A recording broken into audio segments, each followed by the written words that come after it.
All right, everybody, welcome. It is Monday. Jason's back from Japan.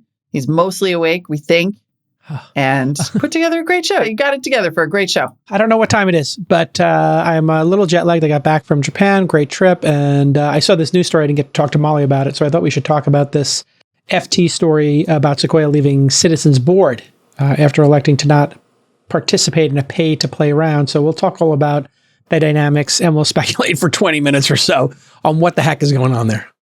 You should just know that going in. Yeah, lots of spec. Then we're going to talk about the IPO window maybe opening back up again in 2023 after a pretty moribund 22. Instacart and SoftBank-owned Arm are both gearing up to go public. We're going to do a little compare and contrast and break down those two businesses. Yeah, and very interesting to see Instacart and their numbers, which were leaked, perhaps, but they seem to be doing good. They seem to have righted the ship, as it were. And then Dapper Labs has a duo of stories. We're going to catch up on the action by the Southern District of New York, a very serious office that doesn't take actions lightly, and they tend to take things to the mat. And so they are in a lawsuit with Dapper Labs over the selling of NFTs. And then another story in the block describes some anonymous current and former employees who are not happy with the CEO over spending, lavish spending, maybe, or marketing expenses. What's the difference? Rolling on PJs while you fire the little guy is always going to get you. It's always going to get you some anonymous quotes in some sort of newspaper somewhere. Yeah, we'll find out. It's going to be a great show. Stick with us. This Week in Startups is brought to you by Squarespace. Turn your idea into a new website. Go to squarespace.com/twist for a free trial. When you're ready to launch, use offer code TWIST to save 10% off your first purchase of a website or domain. Contra is a commission-free marketplace for freelancers and independent creators. Get $500 off your first hire at contra.com/twist. And Revelo, looking to affordably scale your product development with global tech talent in U.S. time zones? Hire vetted remote developers in Latin America with Revelo. Get 20% off for the first 3 months at revelo.com/twist. All right, welcome back, everybody. It's a Monday. I'm back. Are you sure it's a Monday? Do you know what day it is? Well, I left Tokyo at 5 p.m. and I got back at 9 a.m. and I slept 2 hours on the plane. Then I slept like 3 hours when I got home, and then I stayed up all night. And I don't know what time it is right now we're taping, but I'm hoping that this jet lag is easier coming this way. When I went to Japan, I got there at 10 p.m., which was 5 a.m. our time. And then I went cat skiing the next day. I did the most challenging skiing physical activity I've done in 20 years. So that was dumb, but amazing. Oh, did it make it worse, or did it? I feel like it would make it better in the way where then that night you would just sleep and you'd just sort of wipe out the existence of the previous time zone. No, I like to do this as a mental game.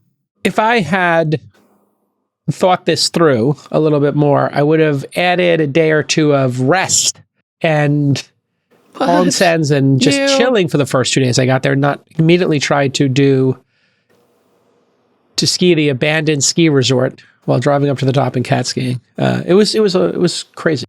I did something that was incredibly challenging. That's awesome.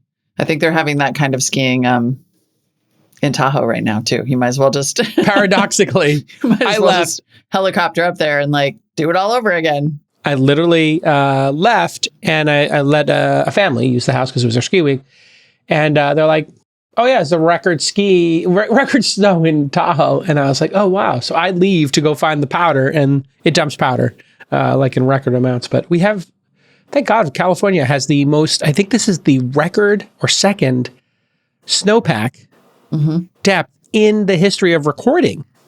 I think so too. Yeah, I think we're like there. I mean, before this last, because there was another storm that just came in on Saturday. Yes. I think we were at like slightly dry for most of this. Like, I think we might have kicked the drought kind of situation. Yeah, we did. Yeah.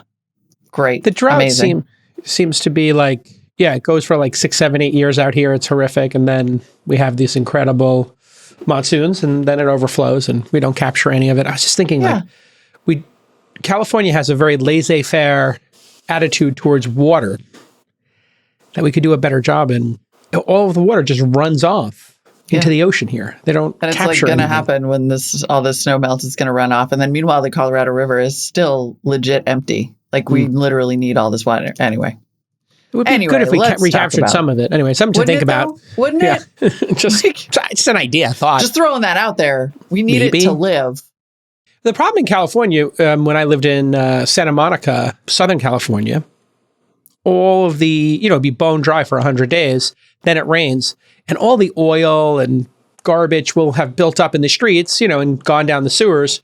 Then the water comes and it flushes it all directly into the ocean. So instead of capturing any of that, the garbage, the water, they're just like, it doesn't rain here that much, so we just might as well just let it run off into the ocean. Like they could capture that and the garbage. So it would be better. Yeah. Humans can human. There was a lot of news when I was gone, and one story stuck out to me because a lot of founders had questions about it. And maybe we could talk about that one as we kick off here.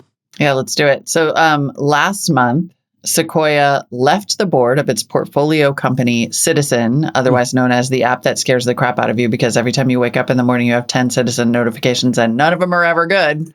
Maybe that's just Oakland. Anyway, Sequoia left the board of Citizen after declining to participate in a pay-to-play round, which there's a lot going on in that sentence, but let's sort of unpack it one by one. Why this matters is that these cram down rounds have apparently been happening frequently in this new environment. And maybe this is a good time for you to start by explaining what a pay-to-play round is and how it happens. Sure. If you're raising money, you went to an accelerator, your valuation was 2 million, you did a seed round, your valuation was 8 million, 6 million, whatever.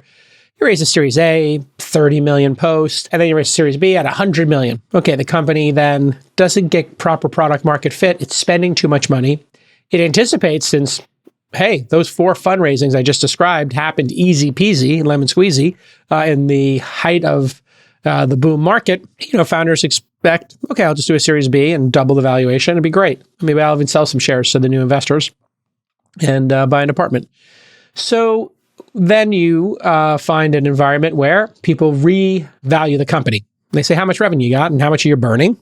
And it turns out, let's just make a number up here. If they had $1 million in revenue, people were valuing it at 100 times revenue in the last round. The new investors say $1 million in revenue. Okay, 10 times that.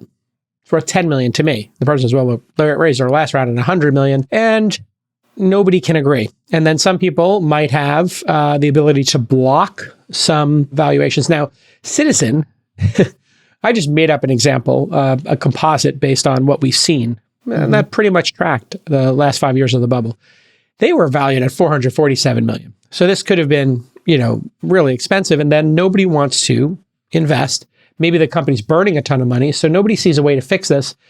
And then somebody comes along and says, I would invest, if I saw the company and you laid off all these people and you got to, 30 people and you had 3 million in revenue and, there's a chance for this to get to break even in a year or two and then be profitable. I would do it, but I would only do it at this valuation. And now if that valuation was 20 million and the company had raised 50, the math doesn't work out, right? You have more basically debt on the books, more capital put in than you do room to invest. So they say, okay, move all of the existing investors to common, and the board would have to vote on this, and they get 20% of the new company. They lose their preferred shares, they get 20% of the company. There's no longer a preference stack, so they don't get their $50 million out first.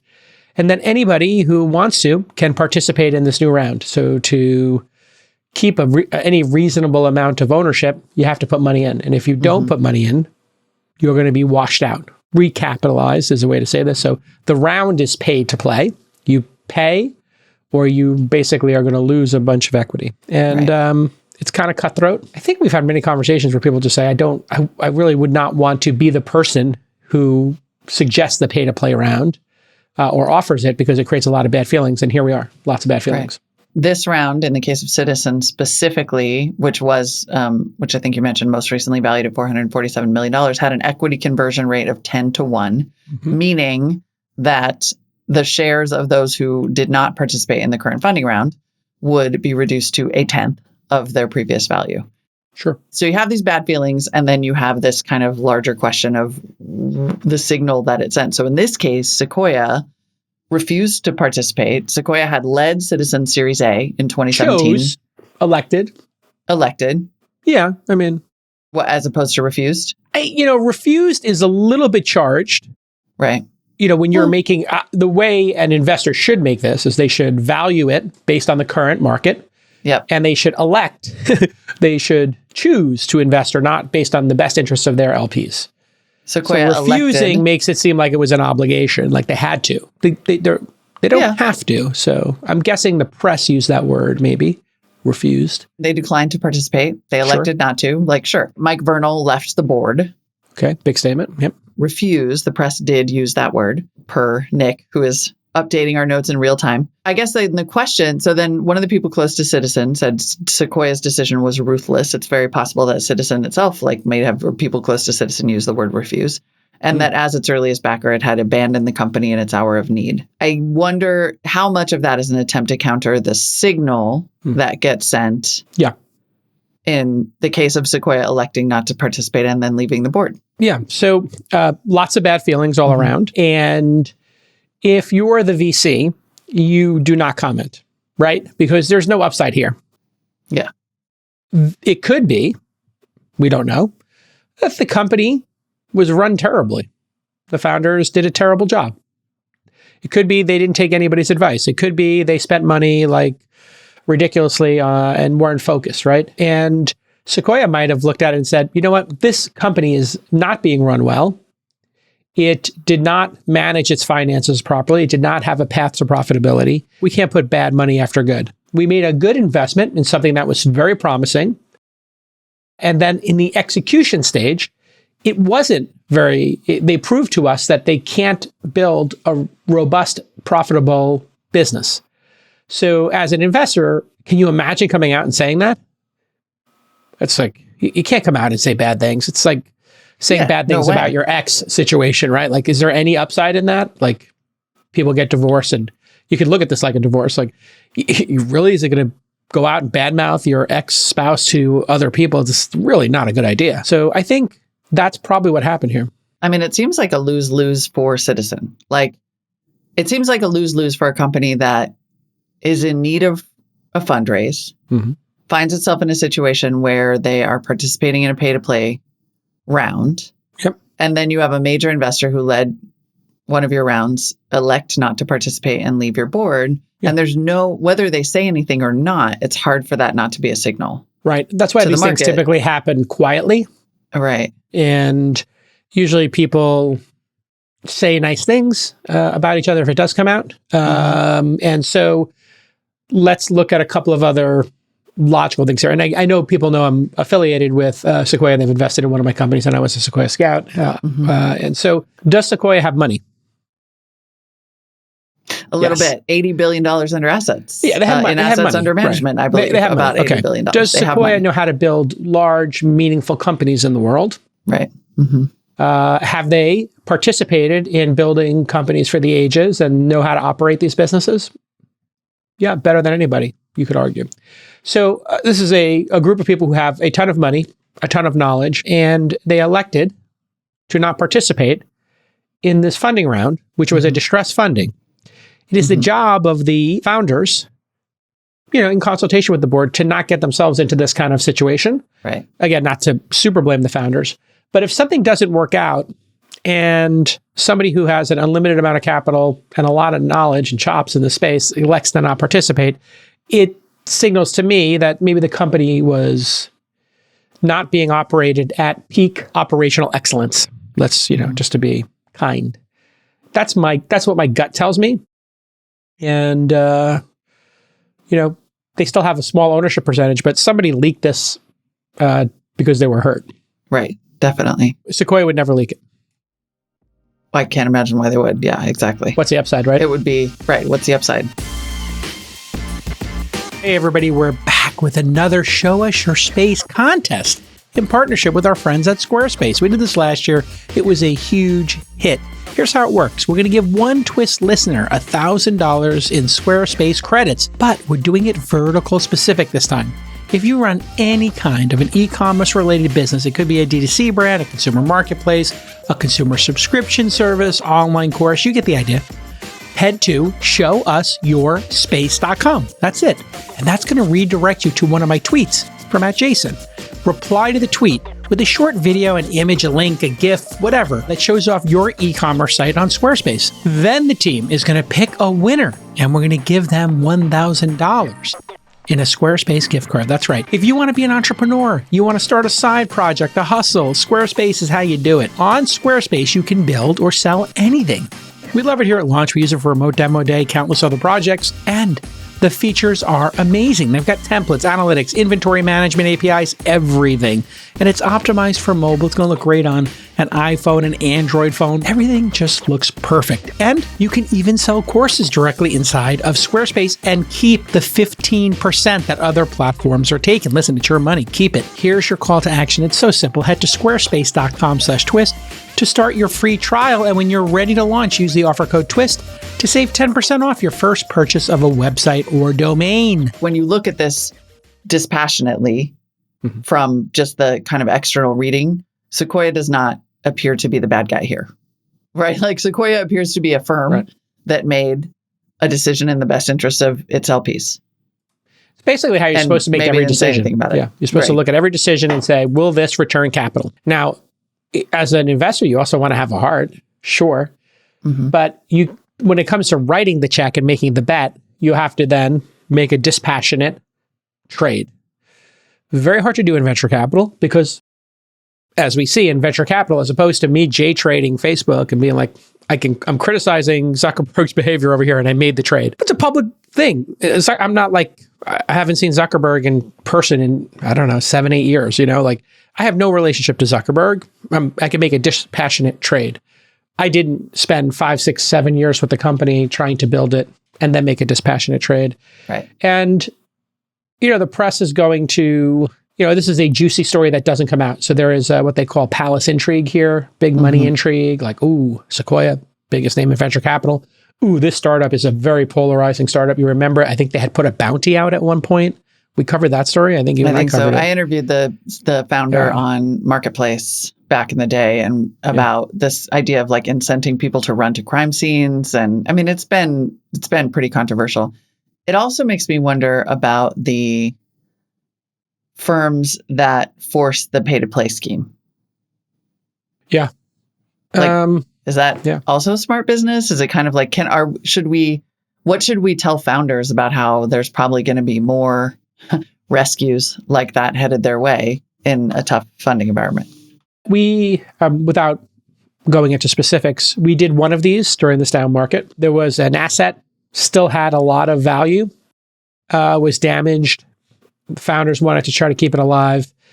And, it was a very modest ask. And it was literally like investing in a friends and family round, seed round, to put in a very small amount of money for a larger amount of capital in a business that was valued at 10 times what we invested in it at. And I thought, should I do this or not? And I had, I thought about loyalty to the founders, et cetera. And then I thought about our LPs and I balanced it, okay, I trust these founders. I got some, experience with them and I think it's a good trade. Now, anybody who doesn't participate in it is going to get crammed down, but they would have had a zero otherwise. And so with the person who's doing the cram down round says, hey, I'm putting the offer out here. I realize this price is not what anybody else paid for it. Therefore, you can come in alongside me. You can pay to play. So I'm not excluding you from this. That's why the play part is put in there. This way, it's back on the original investors. You're choosing not to invest at this new valuation. You had the chance. So you bought shares at $1. Now they're worth 10 cents. You liked them at $1, but you won't participate in 10 cents. Okay, you made your choice. And I choose to buy them at 10 cents. It's just that when it's a private company, there's a lot of feels. There's a lot of feelings. This also this might have also been, now that you bring up the discussion on Marketplace with like how people were a little uneasy with the startup. This might have just been a convenient time to disengage from a startup that was just a little too spicy. Maybe. Right?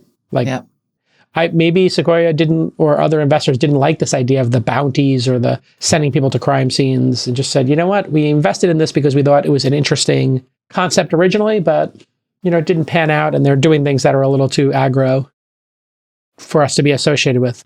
when the founder, Andrew Frame, was also on Twist, episode 1117, he mentioned they were going to try to build some kind of, quote, vigilante protection service where people in high crime areas could pay a monthly fee to essentially have a security guard escort them from place to place.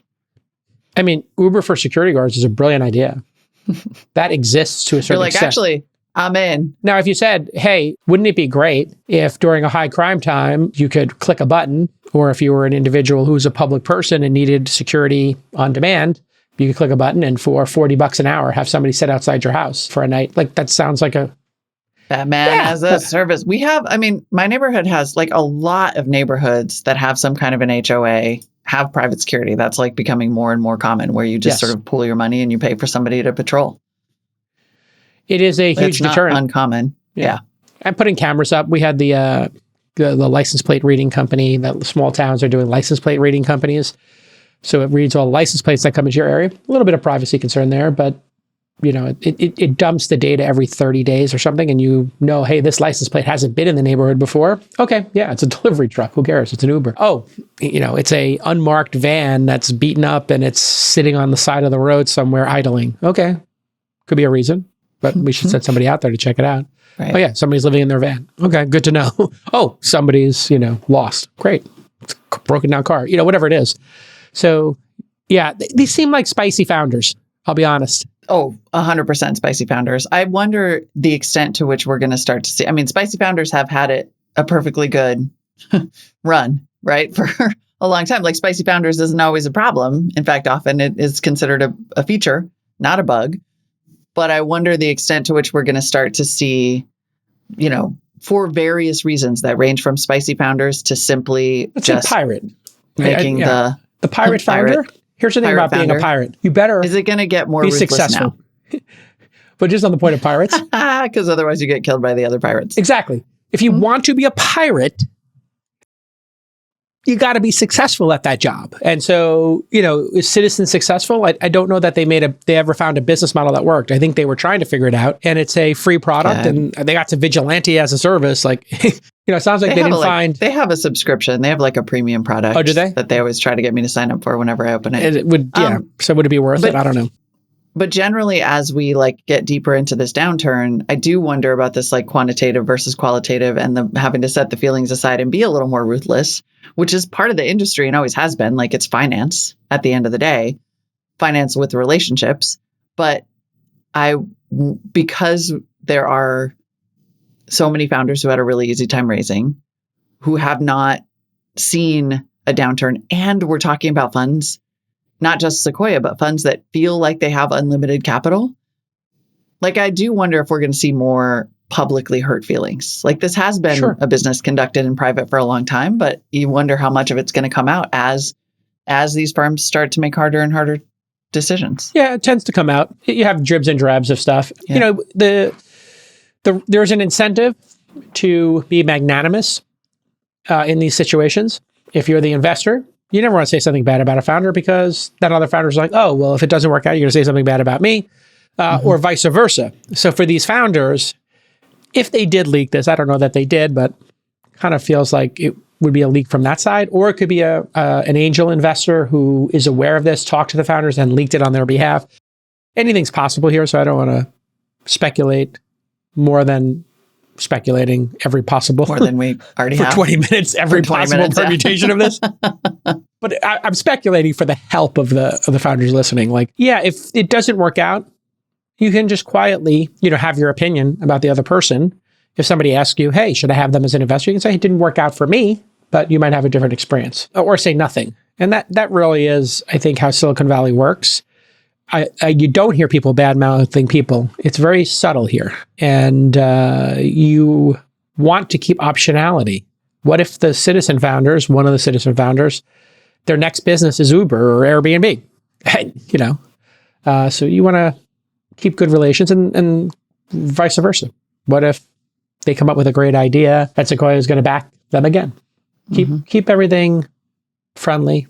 Enemies accumulate. As these companies go out of business, you got to just try to be kind to everybody on the way out. It's hard enough. You know, you get these stories once in a while. The press loves these stories. I'm not saying they shouldn't cover them either, but the press loves these stories. These are, you know, they don't happen often. But I wouldn't read too much into it. Like, You have to make the right trade as an investor for your LPs. And remember, they had FTX. Remember, Sequoia invested in FTX, and they had written that blog post that was effusive about how great Sam Bankman-Fried was. VCs are on high alert right now. Oh, God. If you backed Theranos, if you backed FTX, you're on high alert. And you can't have those kind of things back to back. So maybe they saw like, oh, this could have other issues. Like, what if they do Vigilante as a service and somebody gets killed, and then Sequoia backed Vigilante as a service?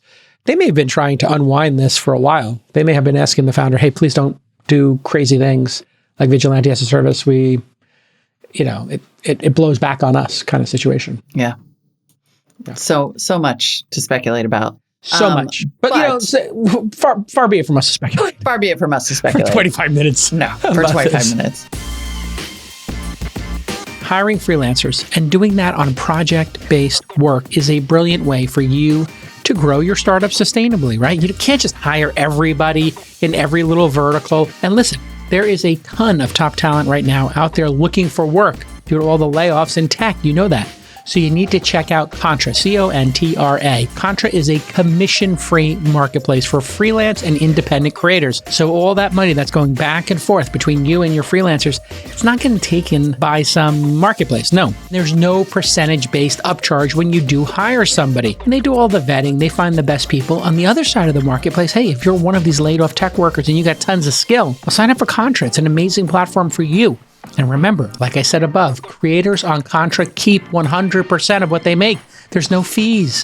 They specialize in design, engineering, social media, video, writing, and of course, AI. This is a really easy way for you to get great talent and to do it quickly. If you need project-based work, you need to check out Contra. It's that easy. And you know what? The best thing about freelancers is you only spend what you need to spend. You might have a really important social media project, but it's only for 6 months of the year. Or you need some videos, but you only need 10 of them, not 100 of them. They're going to do it fast. They're going to do it right. So here's your call to action. I can't believe it. $500 off your first hire at contra.com/twist. That's right. 5 crisp hundies waiting for you at Contra, Contra.com/twist. We are going to potentially get the opportunity to speculate in public about publicly traded companies that we've had many questions about, because it looks like the IPO window might be opening back up. Here we go. After a quiet 2022, Instacart and the really dishy one, SoftBank-owned Arm, are both reportedly gearing up to go public this year. Of course, that's a big deal. There were basically bupkis IPOs in 2022. There were 181, which was down 82.5% from 2021 when there were over 1,000 IPOs. That was an all-time high. But it looks like, at least so far, of course, Stripe remains the outstanding question, but so far it looks like we're going to see 2 major IPOs in Instacart and Arm. So we can break them both down here. Yeah. I mean, Instacart took that huge valuation cut, if you remember. That we talked about that on the show, 75%. 75%. And then they've been talking, I guess, about their results publicly. They had a leak. Oh, it was a leak. Okay. But it's the kind of leak that makes you think they're talking about it publicly as they raise attention for their IPO, That does happen. Especially since it's good news and not bad news in the case of Instacart. Yeah, good news leak. It's like, hey, hey, Valleywag, you're never going to believe it. Our revenue's up 50%. Scandalous. What has happened that Wall Street Journal is the new Valleywag? Bless. Yeah. Yeah, they did leak that, or somebody leaked, that in Q4 2022, far be it from us to speculate, but someone leaked. Revenue was up more than... Not Insta CFO at AOL.com. Oh no, I accidentally said that. Oops. Well, nice. Revenue was up more than 50%, even though order volume only grew 16% because Instacart turned on advertising in the app. Boom. Instant money machine. We have seen this happen with a bunch of consumer tech businesses, Amazon, Uber, and now Instacart. Yes. Reportedly, gross profit was up more than 80%. And for the full year 2022, Instacart revenue increased 39% to $2.5 billion. So at a $10 billion valuation, which is what they cut the internal valuation to back in 2022, Instacart would only be trading at 4x 2022 revenue. Okay, great. Seems reasonable. Yeah. There's a lot of headwinds against this business, lots of competitors. Amazon. Uber's doing delivery of groceries now. I think DoorDash is doing delivery of groceries now too. Yeah. And so those services work really well. They have large networks of buyers. I have to say, and I'm not just saying this because I'm Team Uber still, but I've been using the Uber grocery product, and it's faster. And we have Instacart too. And we were Instacart and Good Eggs only. And now Uber's taken a decent chunk of that because it's just so much faster. This kind of feels like, I remember saying this when GoPro was about to go public, that like, you better just go ahead and do that now. Like, now's your shot. Go public, raise that money. And then, chunk along. But I don't know that there's going to, for all of the reasons you just mentioned, I don't know that there's going to be a better window for Instacart than there is now, because it is hard to pinpoint the differentiator. Like, I like that Instacart has a lot of stores, a lot, and it's easy to choose from them. I don't find the shopping to be particularly high quality. That's probably regional, right? It depends on where you are. The issue really with these services is, unlike Amazon, where I've never gotten a mistake. Yeah. Every Instacart order has 3 mistakes, right. 2 mistakes, and you're just like, I'm going to deal with it. It's like a meme at this point. Like, it's just sort of a joke. Like, ooh, what did I get from Instacart? 9 pounds of sugar. Whoops. Or it's, and for me, it's usually something subtle. Like, I like a certain type of Greek yogurt, and they substituted the brand I absolutely hate, and I'm just like, right. Now I got to eat the yogurt. You start getting your first world vibe on, where you're just outraged that like the Greek yogurt that you love is now you're getting the one that's not as thick as the. And everything that they've done, I mean, ironically, everything they've done to try to mitigate the mistakes just adds work. So like, you have to go in and you have to select which things to substitute with and which not. And then you have to communicate constantly. Like, I will oh my God, when that shopper is at the thing. Oh my God, they call, they text. They're like your stalker. It's like going shopping with a teenager. It's now going to take 3 times as long. What about this? What about this? I just check. No subs, no substitutions. That's it. Yeah. And makes everything so it does super easy. So then then when you're going through that experience and you're mad about it, then you feel like such a first world a-hole. Yes. That I just then have just started to go to the store. I'm like, you know what? I'm just going to go to the store. And that's bad for Instacart. Like, they want me to sit there and have a first world experience, but I don't. There is something nice about going to the store and perusing the aisles and seeing what's there. Sometimes I had that experience, when I go up to Lake Tahoe and I'm in the mountains, there's no Instacart. And it's quite nice for me for a change of pace to do my own shopping as opposed to, having it delivered to my doorstep. But I do think this advertising business is a very interesting wrinkle. If you think about hitting scale with these businesses, and then you are Frito-Lay, or you are Budweiser or Eggo waffles, something, and then they always give you that, oh, do you want to add this to your order? And it's like, do I want to add Eggo waffles? Of course I do. Like, who doesn't like those? Oh, Frosted Flakes. Works like a charm. So are you going to advertise on television and then hope that your Eggo waffle or your Frosted Flake commercial, your Budweiser commercial, incents me to actually buy that product? Or would you like to have the Google search version of that product, which is, hey, when somebody's at the checkout counter, would you like somebody to say Eggo waffles and dangle them above your cart? Right. Like, that's literally what they're doing. Get the hell away from me. I know. They're like, and if it really happened dangling at the store, above the last bag, here's your Eggos. Just say it. Say the word. Click. Boop. Well, it's just like an end cap. I mean, it's, it's like having the promotional part of the grocery store. And I always buy those stupid cake cookies with the pink frosting that are disgusting. Oof. Like, this is brilliant. Like, in terms of integrating advertising, there's almost no better way to put advertising, to turn it on, than in a place where people are already shopping and are just like, oh, okay, sure, fine. I mean, I'll go through those stupid, it's like Instacart, it's like 3 screens. And I'm just like, yeah, I want one of those and some of that and give me this. And they get me on Uber Eats, like when I'm ordering food, they're like, hey, side of guacamole, or, do you want flan? And I'm like, yeah, I want flan. Yeah, I want flan. I'm not supposed to eat it, but I do want it. And like, this is, I think, smart revenue. It's what CPG advertisers have always coveted, the checkout, and they've never had access to it. And because you can't fit that much in the candy bars at the checkout, right? You can't put a bunch of products there. They have like magazines and candy. So it is funny now that you mention it. Like, I'm picturing in the store aisles those last aisles that are and they are crammed with stuff. I mean, it's like there's some magazines, and then there's candy, and then there's like a row of chiclets, and then this and that. I mean, you can almost feel the desperation of the bidding on the checkout aisle. And now it's like digital checkout aisle where it's just like recommendation. I mean, it's really actually, you could imagine that becoming a huge part of it. You could imagine that, especially in a competitive environment, being the thing that keeps you afloat. It might be the business. And maybe it becomes the business. Maybe it actually is the business. Maybe Amazon's business ultimately is people buying ads and breaking even on the delivery of it. Yeah. That might actually be the business. Mm-hmm. Like, we don't really need to make money off of your order. We break even on it, but we have this advertising moment at the end that just is so coveted.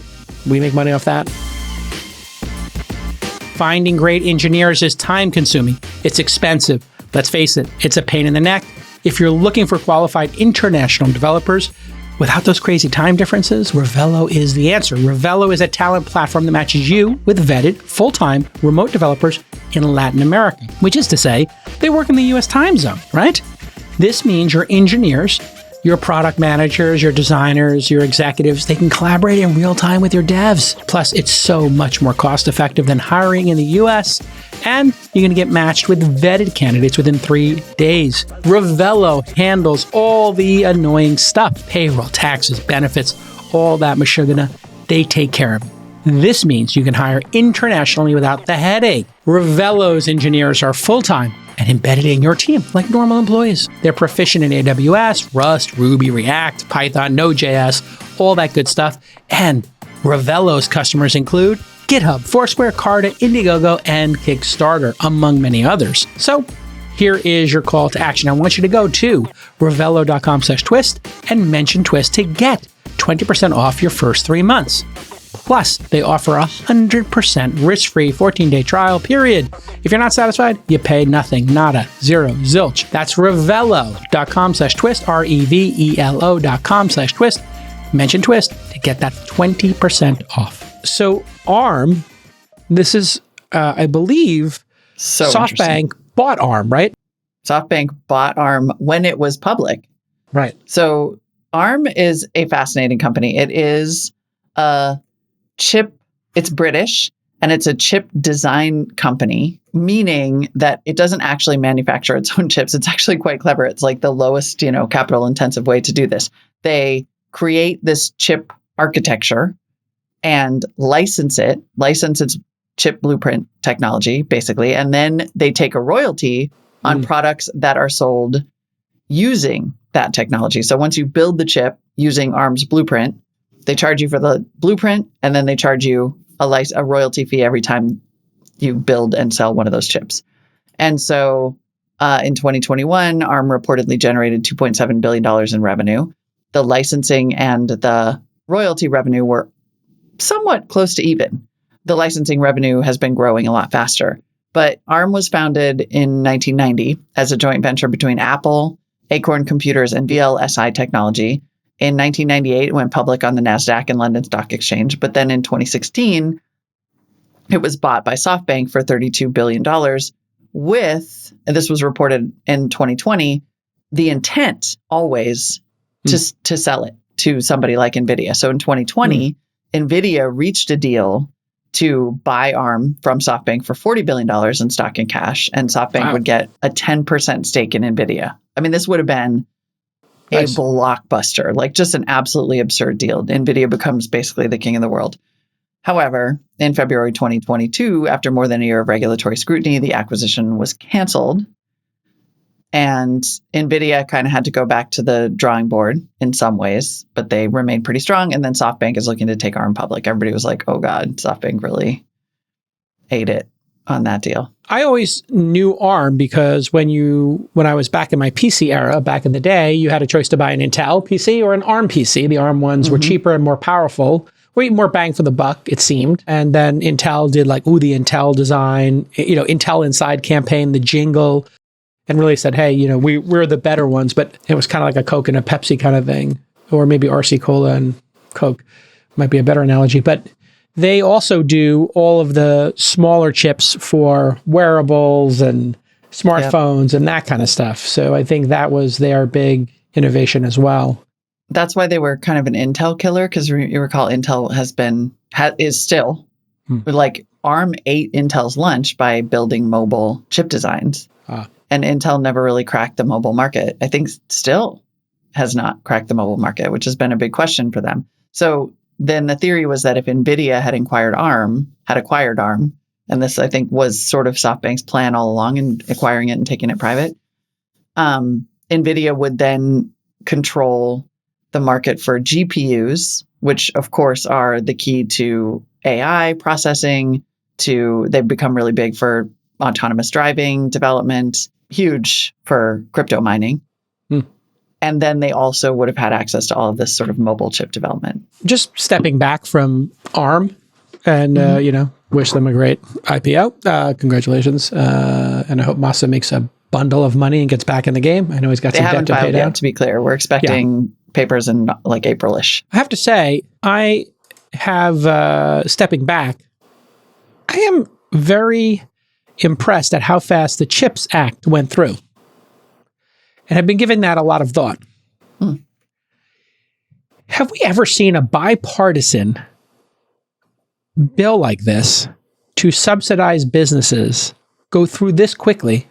I mean, the great financial crisis and that would be one where they did the bailout of all the banks or whatever. Right. But that was a bailout, not an incentive. Yeah. Yeah. So it's kind of different, right? That was acute. It wasn't like... So then you see this CHIPS and Science Act.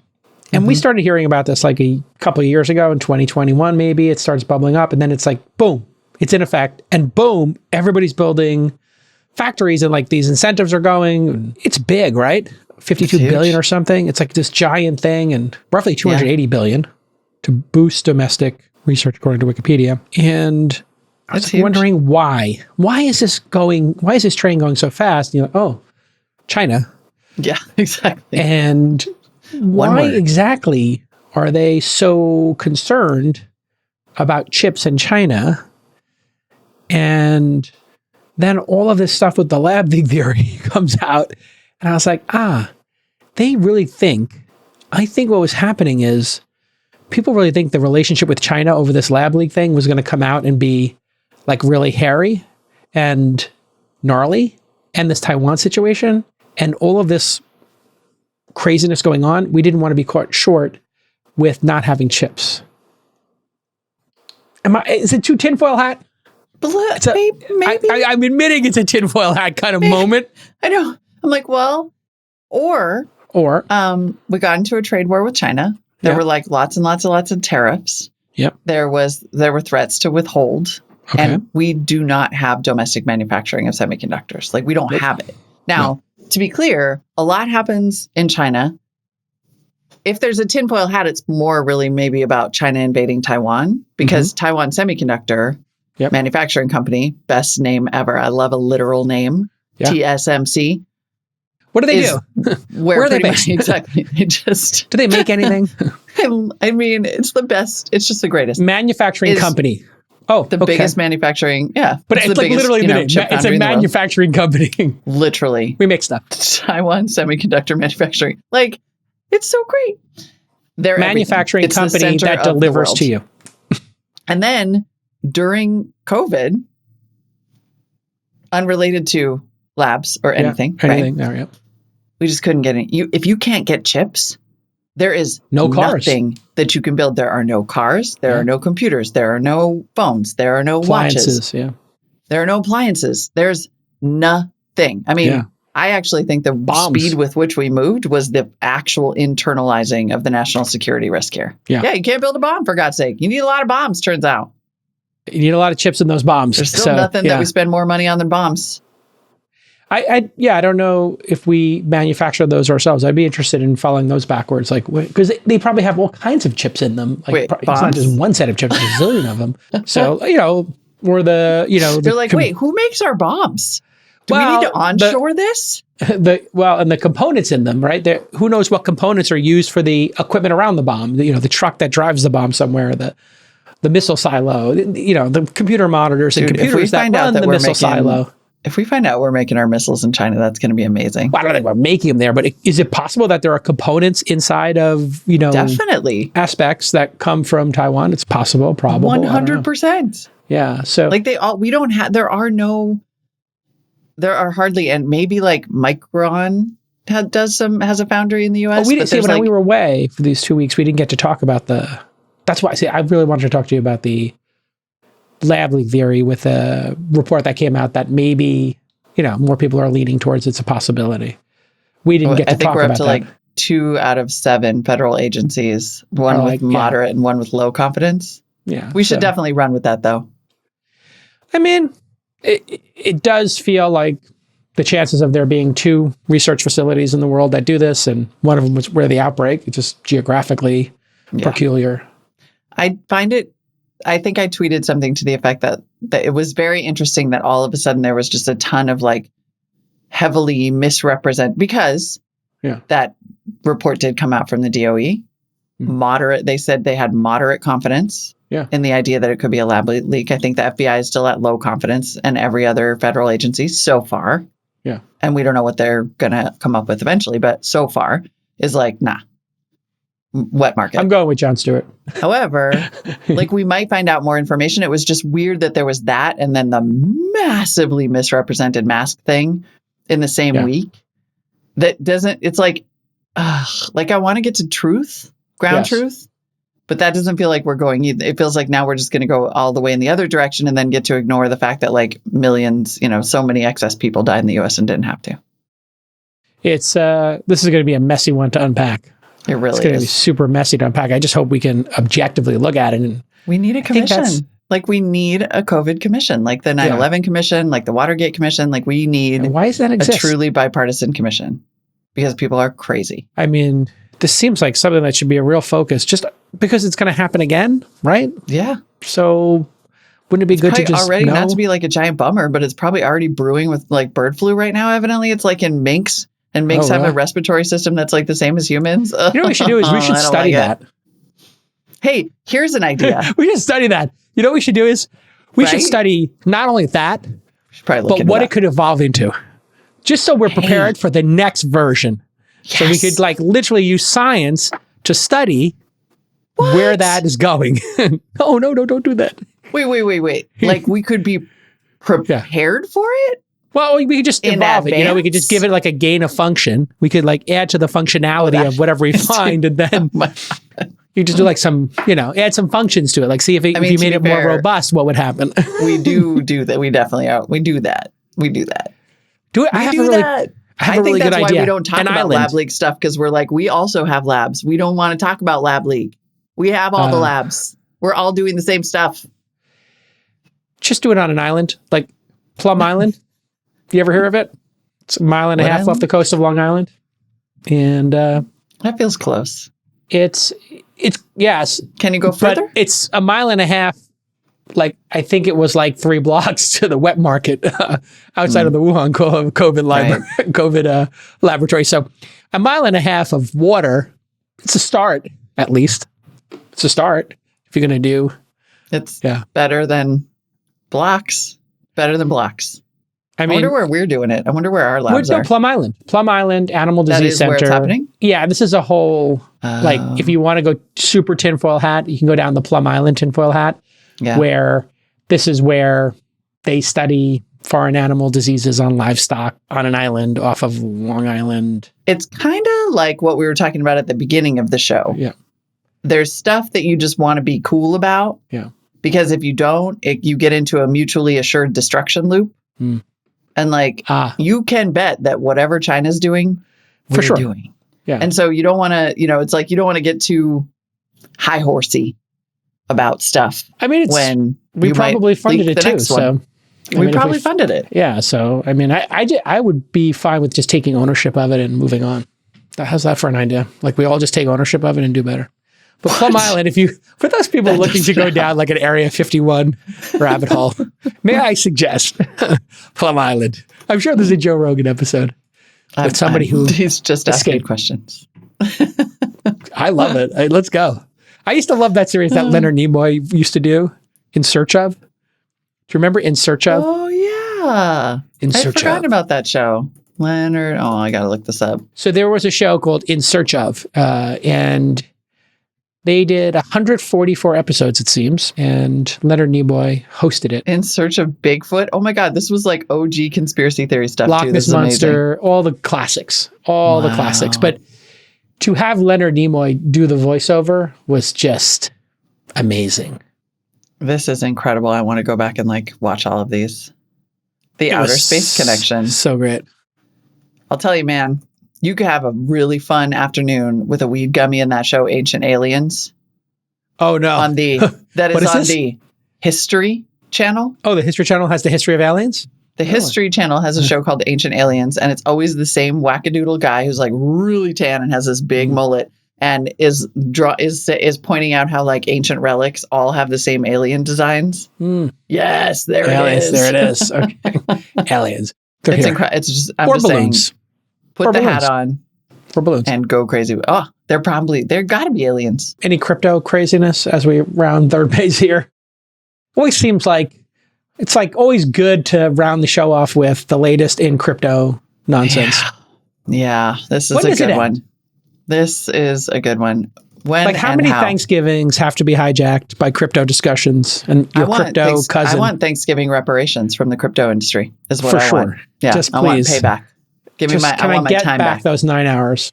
Dapper Labs CEO Roham Garigoslu was reportedly, Dapper Labs, by the way, is the maker of NBA Top Shot, CryptoKitties, and the Flow blockchain. So like big names that everybody knows. They've done really great stuff too. Like that NBA Top Shot was very successful. Yeah, definitely. And in fact, Dapper Labs has raised money from A16Z, Kotu, Bond, which is Mary Meeker, NBA players like Kevin Durant, Klay Thompson, Josh Hart.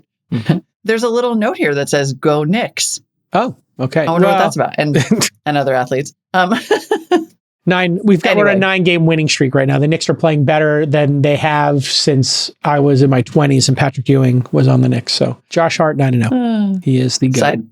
Side notes galore. Anyway, so it appears that obviously the NFT and the crypto space have been completely hammered over the past year or so. And again, circling all the way back up to the top, feelings are coming out in the press. Now, 11 anonymous current and former Dapper Labs employees are speaking out against its CEO. Uh-oh. Yeah. You had me, once it was double digits, I'm like, oh no.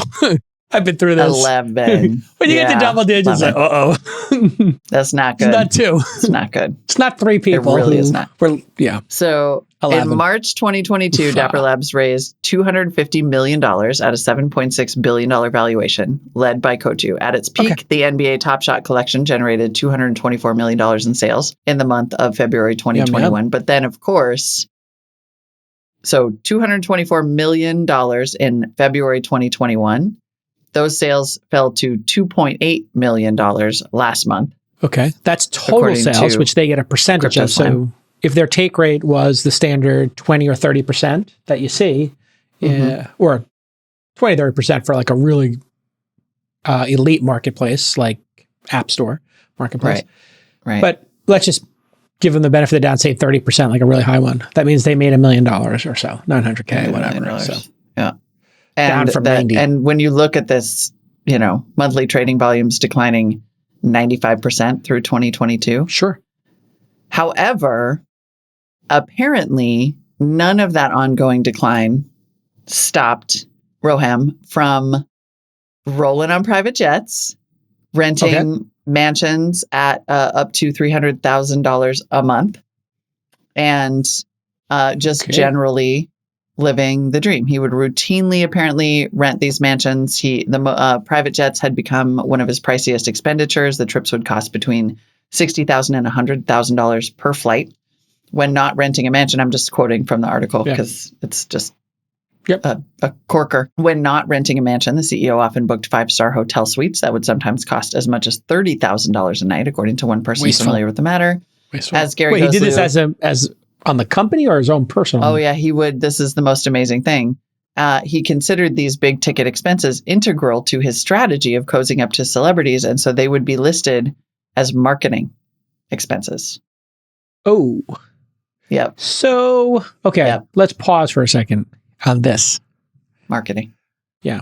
There is an instance where if you were at CES and you rented a suite to invite people by who are buyers of your product, and you'd want that suite to be impressive, right? We've all been to those suites at CES absolutely. where people... Or you throw a South by Southwest party. Right now, there are massive marketing budgets being thrown at South by Southwest. Now, so if it was, in fact, that you rented a $10,000 or $30,000 suite one night, if 100 people came to it, and these were 100 buyers, and there was some sort of justification, okay, one night in the suite, 2 nights in the suite to set it up, and it's got a business expense, that would be valid marketing.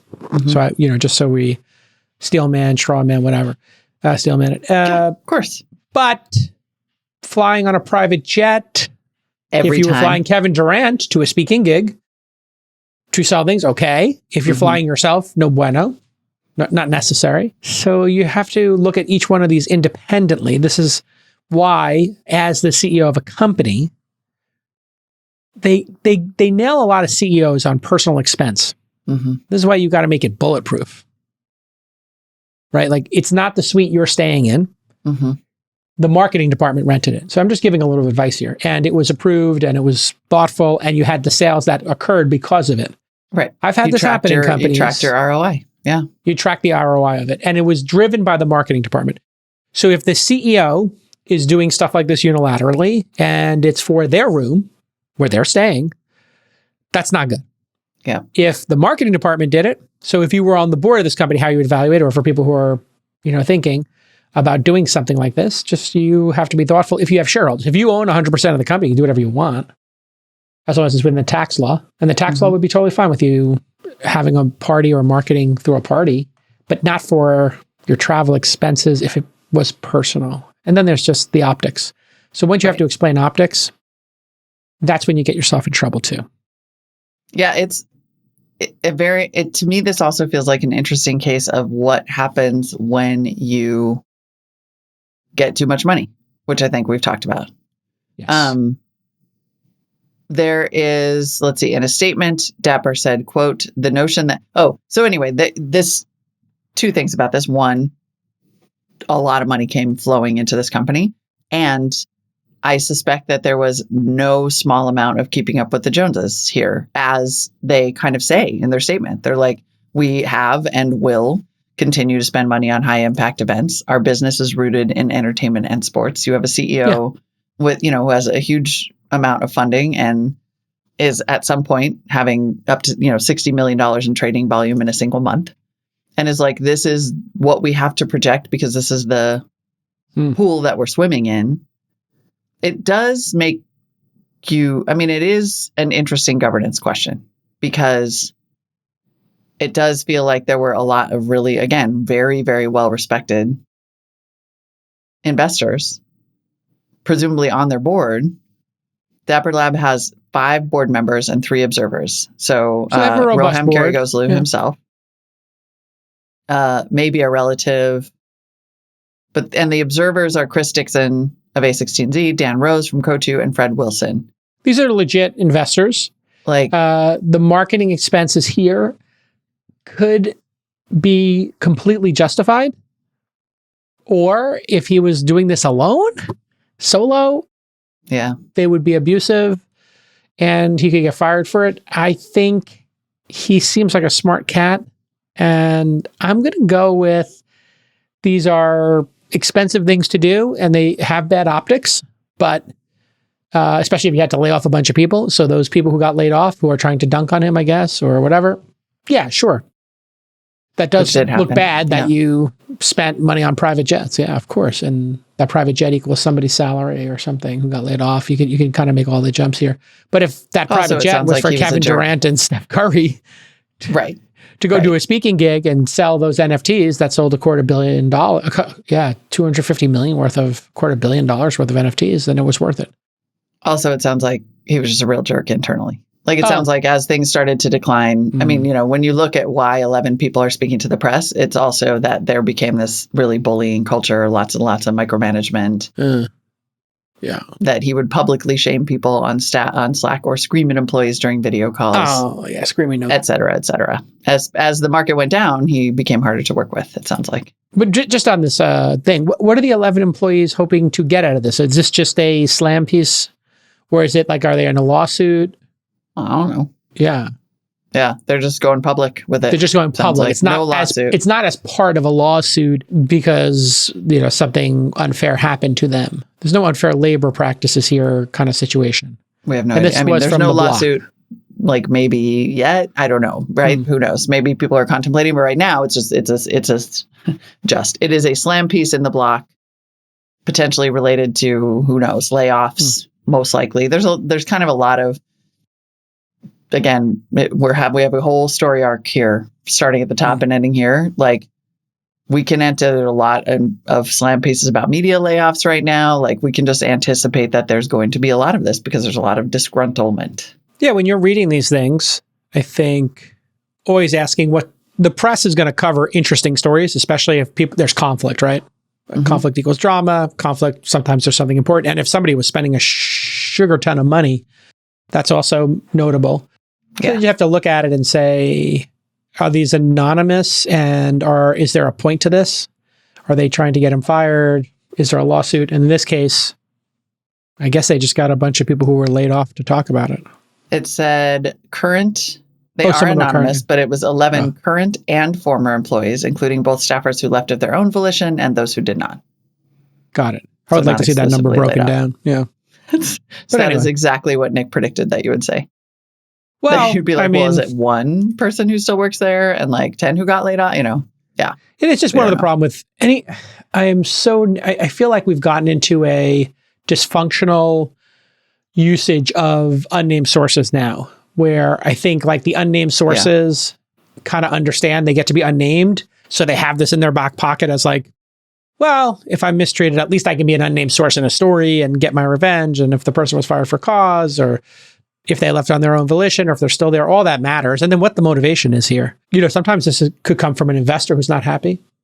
Could come from a competing company. Who knows? I mean, I think it is an interesting question of what recourse, if any, people have when they work for a private company and they feel that governance is failing.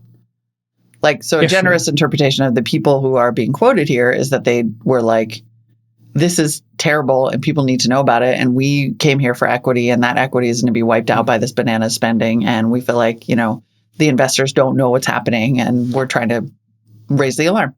Yeah. If they were leaking that he was burning the money stupidly, I could understand that. Yeah. But that is what they leaked. I mean, they also said that he was a jerk, but primarily this was about the spending habits, this story at least. On boards of companies at this level, they present a plan. The plan, just so people understand, if it's compensation, there's a compensation committee. The compensation committee looks at everybody's compensation. So there's like a safeguard there. When it comes to T&E, travel and entertainment, or marketing expenses, the board would rarely double click on that. They would not say, oh, tell us what, I see we have $3 million in marketing spend this year. Can you break that down for us? Right. They would just look at, okay, what is the marketing as a percentage of revenue? Okay, we had $300 million in revenue. We spent $30 million on marketing. Great. 10%. Right. That seems in line. We'll trust you to spend it however you want. Now, in this case, if that $30 million was spent on a lot of private jets and parties and that worked for the company, that's all the board is going to look at, just so people are aware of what happens. It's a really important insight. Exactly. Yeah. Now, they might, if they sort of report like this, say what's up, and then they'd say, okay, we spent $30 million on marketing, $6 million on parties, $24 million on cost per click ads. And they'd say, okay, so 20% of marketing was on events and 80% was on cost per click trackable advertising. Okay, that seems reasonable. So who knows? We don't have enough information, but just so you know, the boards here are going to look at top line level items. They're not looking at people's expenses. You have to have a certain amount of trust with the management team. And if they want to go spend a sugar ton of money on, expensive dinners, as long as on a percentage basis, it falls in line, that's okay. There was a note saying too that they have a strong, the CEO told investors in a document obtained by the block, which announced that Dapper was laying 20% of its employees off, the CEO told investors that he aimed to improve efficiency and that the company is in a, quote, strong cash position with no outstanding debt. Again, Fantastic. back to that top line point. Exactly. Yeah. So this is what this speaks to, Molly, is like what you're seeing internally could seem wasteful and crazy. Right. What VCs see is big picture. So you're looking at the micro and saying, I can't believe that we're spending this much money on catering lunch or this event or ferrying this celebrity around on a private jet or whatever. And the board is just like, you know what? YOLO. If the top line revenue is growing, the valuation is growing, and this is a percentage of revenue, it's when it gets off that people start going, wait a second. Right. I mean, you could see why someone would be asking these questions now when trading volume has declined 95% in a year. When I have other shareholders in my company, I am just unbelievably cautious, maybe even to the point of paranoid about expenses. When you own your own company, which I do in the case of Launch and This Week in Startups, I don't have shareholders. In those companies, yeah, I can buy myself a business class ticket or entertain at a Warriors game or buy an expensive dinner I don't have anybody to answer to. But when I do anything at Inside, as an example, when I have shareholders in that company, man, I am not flying business class. I would actually literally pay as the CEO the difference between economy plus and business myself, and have done that kind of stuff many times. So my advice to founders is, when it comes to your personal travel expenses, the real flex is to use miles and stay at the W, and because you set an example for everybody in the company. And once some people in the company see you flying first class and staying at expensive hotels, they're like, oh, wait a second. We have shareholders, and then this kind of stuff happens. So be paranoid is my best advice. Finally, I think the other really, really interesting part about this is this lawsuit, primarily because you have a judge here. So Dapper Labs motioned to have this lawsuit dismissed, the one in which they're being sued over whether they sold these Top Shot NFTs as unregistered securities. Okay. The judge, Victor Marrero of the Southern District of New York, denied the request and then published. This is SDNY? Mm-hmm. Oh, and man. this, I think that this particular, the piece of writing here in denying this request, sets the conversation about liability, I think, in a whole new direction. And it's fascinating. It's a 64-page opinion that went through the 4-part Howey test and how it relates to Dapper Labs. The Howey test, of course, determines that something is a security when it meets 4 conditions. First, an investment of money. Second, in a common enterprise. Third, check, with the expectation of profit. Check. And fourth, to be derived from the efforts of others. The judge did not say outright that these NFTs were securities, but he did say they fulfilled 3 of the 4 parts. That's what I did. The first 3, to me, makes sense. Right. And that what's also very interesting is that it might be a security because of this fundamental reason, and I think this is fascinating, because Dapper Labs owns and operates the Flow blockchain, the private blockchain where NBA Top Shots are traded. Mm-hmm. And since that blockchain's success is tied to the success of Dapper Labs itself, that's why it might be a security. The judge noted that if NBA Top Shots were traded on a public blockchain like Bitcoin, that then maybe they wouldn't be. And I think that is such a nuanced, crucial this judge actually gets reading going forward. This judge really gets it. Mm-hmm. Yeah. This Howey test, is for securities typically, not collectibles. And so the collectibles industry is always like, oh, we're just trading, baseball cards. Mm-hmm. Literally, that's what Top Shot is. It's the digital version of baseball cards. And baseball cards go up in value and people buy them as an investment, right? Yeah. So it is an investment of money. It is a common enterprise. People do have the expectation of profit. And then this last one, to be derived from the efforts of others. Okay, well, when it's a company like Google, people are working at Google and you're collecting the profits of others. Here, after the card is minted, using the baseball card analogy, after the baseball card is minted, there's very little effort in a baseball card or a comic for the efforts of others.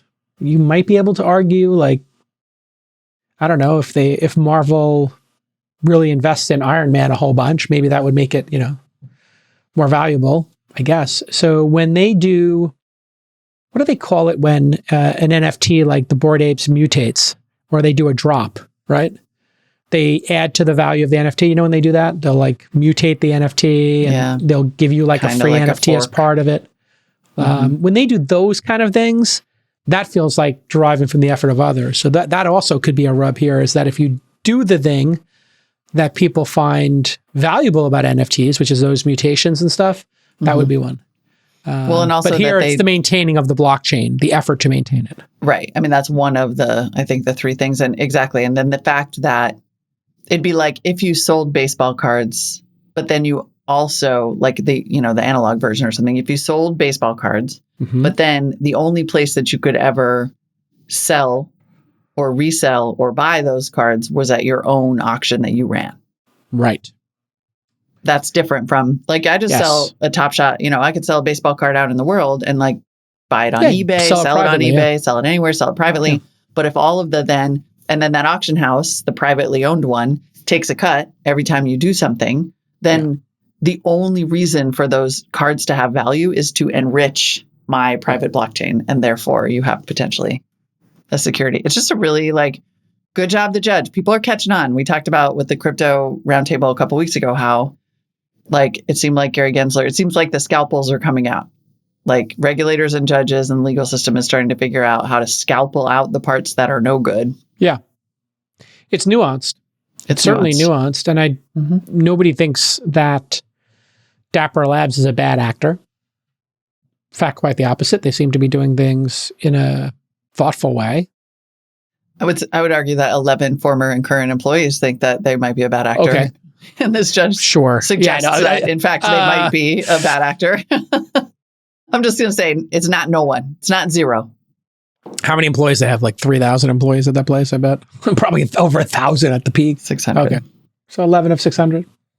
Statistically valid, I guess. 1%, 2%. Yeah, it's valid. It's a real number. It's not 2. That's why when I said it gets to double digits, you might have a pattern going on here. Yep. It's just... But there's no lawsuit. So there's no crime going on here. He made people feel bad. He was a jerk. And he spent money on... Well, there's not a lawsuit from the employees. There's a lawsuit. I'm talking about the first story. Back to the block story. The second one, he's in trouble. Yeah. Anyway, it's like, listen, when the market goes down, these are the things that will happen. This is the kind of like knives come out, knives out. The knives, yeah, exactly. Is that? Oh yeah, that's the glass onion. Knives out. Yeah, knives come out. Who knows what the truth is here? Like it's probably a little bit of truth in each side. 4 former employees who worked closely with the CEO said, even as the bear market set in, Gary Gensler appeared to be more concerned with generating hype by celebrity partnerships than he did building new products, funding developers, utilize Dapper's blockchain features. So that's a strategy. Yeah, question. More to come, I'm sure. I'm certain that this is not the last Knives Out story that you will hear. I would be very careful with that Southern District of New York. That is... I would look out for that. And definitely... SDNY is no joke. I'm mentally bookmarking this public versus private blockchain conversation for the next time Sunny and Benny are on, because I think that's a really interesting wrinkle. I think they, just need to make it... They should make it public, yeah. That's a tough one. I wonder what their thinking is there of why it needs to be... Oh, probably because they need to have controls. So here's where... This is where it gets dicey. If you want more controls to have more consumer protection, right? Then you're doing securities law. If you give less controls to not break the securities law, then the public has no recourse. Like when somebody loses their Bitcoin wallet, right? So this is the... Or something just won't be as valuable. You can make it more valuable by minting it on your own blockchain and controlling every aspect of it. Yeah. AKA sort of security. Yeah. My understanding, though, is you could sell them on other blockchains. I'm sure you could sell them on other blockchains. I would just imagine that the flow thing is controlled by them. Yes. Yeah. Exactly. I mean, if we're having a hard time thinking about what the right thing to do here is, like, I could see the SEC in Southern District also being like, I think it's just like, don't you feel like what's really going to happen is we're just moving to a universe where NFTs have to have utility. They cannot just exist to trade and be a collectible, because that's always going to become some sort of it's to make money. Like it's an investment with an expectation of profit in a common enterprise. It would, you just keep coming back to that every time. Like maybe your NFT should just be a concert ticket, and then we can avoid all that. Super like what happens in art. It's long been known that some people use art as a way to, collecting of art seems to be a very, it seems like the IRS and people who buy art are well aware of the nuances in buying and selling art and taxes and the gains on them and inheritances. It seems, I don't want to say a loophole, but a loophole. Well, it's not a common enterprise. There are lots and lots of artists. Right? Like, I guess maybe that's the difference. Yeah. That's why it's a 4-part test, I guess. Yeah. And then there is the value of owning it. So I own this thing because I love it. It has nothing to do with taxes or money or donations. So I bought this for $30 million and I got a donation for $30 million when I donated it to MoMA and, whatever. Sure. It just like always seems to be. Any asset of value can and will be arbitraged and exploited. And then the question is, at what point do you hit all 4 ticks, and then you're doing it to make money, right? Like, you could argue that all the behavior you described about art is as a result of art being an underlying asset that has value, but it was not necessarily created to be an investment with an expectation of profit. It was art. Yeah. But if an NFT was created specifically to be an investment vehicle with an expectation of profit that would then flow back to the Flow blockchain and on and on and on. It's tricky. Well, then the people buying the art from a free port, remember that whole thing? So you don't have to pay taxes on it. Yeah. I mean, and then there's like the donations of it. Every time I talk to a rich person about art, my head starts spinning because they are doing so many different moves with their art that I'm like, this can't be legal. What's going on? Why exactly is all this effort going into art? It feels like more effort than the art is worth. And then there's the wash trading the wash trading that occurred in NFTs is definitely a real thing. Like where people were flipping them, and then you come in and you're the 18th buyer of this, but in fact, you're the first buyer of it. The 17 people who came before you were just running it up to create a wash trading kind of. Also you. They were your 17 wallets. Sure. Yeah. Exactly. You arbed it up yourself, and now you're trying to find somebody to buy it half the price that you pushed it up to. If there's money to be made, people are going to figure out how to make that money. At the end of the day, that's never not been true. The utility of NFTs is the key here. If they have some utility, that would be good. More utility would be good. Yeah. We'll see. All right, everybody. Thanks for tuning in. We're back. And hey, the climate show is back. Tell everybody what's happening. Tomorrow, first edition of the Tuesday Climate Show. Excellent. We're going to break down some climate news, and then I'm focusing, at least in the beginning here, on some climate unicorns. So I'm talking to Arcadia, one of the first climate unicorns, with a climate founder. They're doing community solar and all this kind of, speaking of arbitrage, all this kind of energy arbitrage that's just making tons of money. Then on Wednesday, another amazing angel interview. It's just like a boom, boom, boom kind of week. All right, everybody. We will see you tomorrow. Bye-bye. Bye-bye.